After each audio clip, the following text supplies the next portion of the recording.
But even CNN's Toobin has to acknowledge what happened yesterday was a thorough disembowelment and an evisceration of the entire case, that somehow Joe and Hunter Biden did nothing wrong.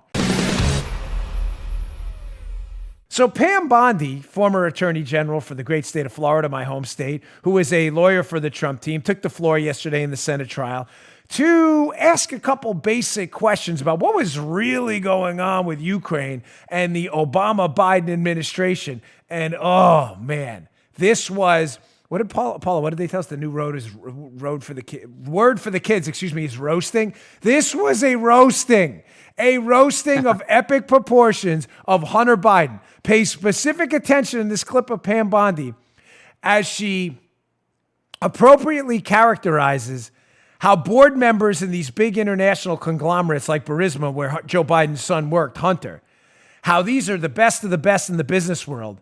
And even they don't make what zero skills, non-Ukrainian speaking, no experience in the region Hunter Biden was making at the Ukrainian company he worked for while his dad was over negotiating in Ukraine as the point man. Check this out. This is great.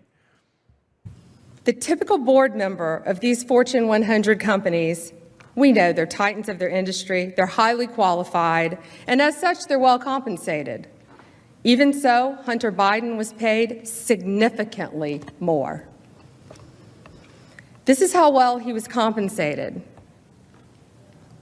So Hunter Biden is paid over $83,000 a month,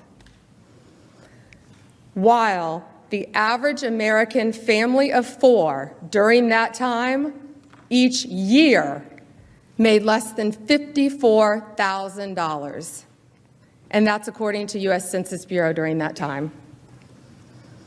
And this is what's been reported about his work on the board. The Washington Post said, quote, "What specific duties Hunter Biden carried out for Burisma are not fully known," end quote. The New Yorker reported, quote, "Once or twice a year, he attended Burisma board meetings and energy forums that took place in Europe," end quote. When speaking with ABC News about his qualifications to be on Burisma's board, Hunter Biden didn't point to any of the usual qualifications of a board member. Hunter Biden had no experience in natural gas, no experience in the energy sector, no experience with Ukrainian regulatory affairs. As far as we know, he doesn't speak Ukrainian. So naturally, the media has asked questions about his board membership. Why was Hunter Biden on this board? If your last name wasn't Biden, do you think you would have been asked to be on the board of Burisma? I don't know. Probably not. Here they are.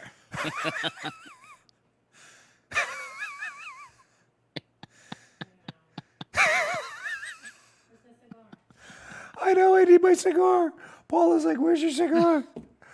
Oh my gosh. Oh. Now, in case you think like, listen, Dan Bongino's a big conservative. This is only you right-wingers who think that was devastating. The guy's got no skills. He makes $29,000 more in a month for a job in Ukraine he has no experience for. He only goes there, apparently even according to the Washington Post, twice a year.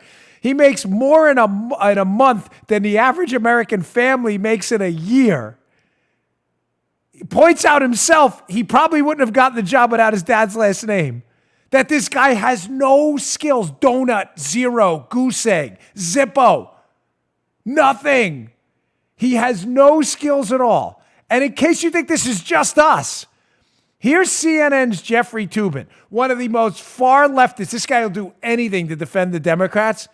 Here is CNN's Jeffrey Toobin saying, dude, Rob Schneider, dude. Remember the 35 or whatever different ways to say dude? This is when you're in trouble, dude. Dude. This is Jeffrey Toobin saying, dude, this is bad. This does not look good. And now America finally got to see it, except for the fact that the big three networks cut out because they don't want you to know how bad the Hunter Biden deal was. Check this out. I thought Attorney General Bondi did an effective job of showing how sleazy the hiring of Hunter Biden was. I mean, there is no way to dress that up. He was given a great deal of money for a job he was unqualified for. And the only reason he got it is because he was the vice president's son.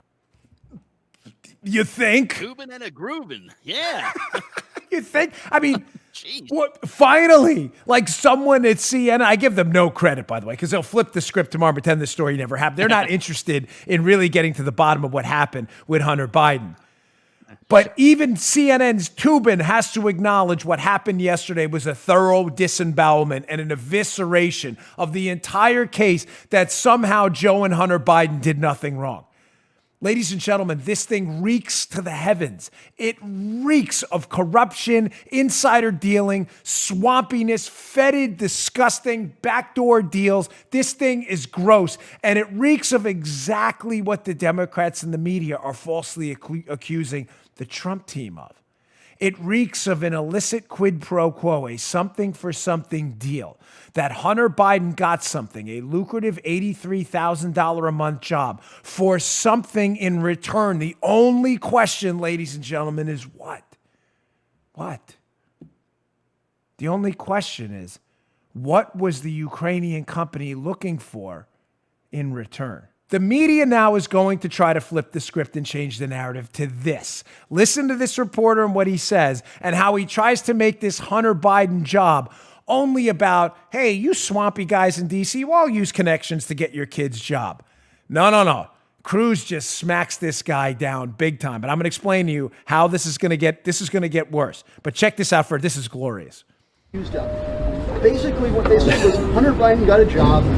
That was vice president. If that's a crime, I mean, shouldn't half of your children be in prison? My children are 9 and 11. I'm sorry that you want to throw a 9-year-old in prison. But at this point, my third grader plays basketball and softball at her school. So stop playing the nasty. No, stop playing the nasty Washington game. I'm sorry, that's not nasty Washington game. Senator. Attacking a 9-year-old? Senator, I have no idea what you're all right. Senator, we've seen. Their new narrative is going to be, all right, whatever. Hunter Biden used his connections to get a job. That's a fact. But it happens all the time in D.C., which, to be fair, is a fact. The reporter's statement is not incorrect. But the reporter knows that, ladies and gentlemen, in other words, the statement that people use connections in D.C. to take care of the people around them all the time. I wish it weren't true. It's gross. It's untoward. But it is true. But that's not what this is about. This is not about Joe Biden and his connections being leveraged to get his kid a job.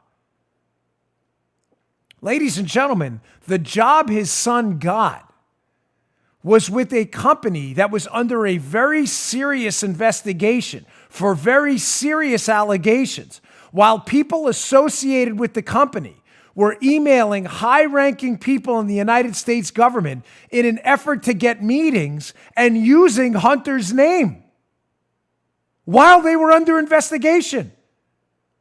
Oh, and that little fact, Joe, as we've seen 1,000 times, that Joe Biden's actually in a video claiming when he was the vice president. You've seen the video. I'm not going to play it here again. Pressuring the prosecutor, looking into his son's company to drop the case or get fired. I mean, that's just, we've seen that so many times, that kind of gets lost in the morass here. Yeah, a little bit, yeah. A little bit. That's not what this is about, connections. He's right, that reporter. Everybody would be locked up. This is about using your connections to allegedly make a serious criminal investigation go away while your son is working at the company and you're during an election cycle, by the way, a lot of this Ukrainian stuff was going on. You just heard the Dan Bongino Show. You can also get Dan's podcasts on iTunes or SoundCloud and follow Dan on Twitter 24/7 @DBongino.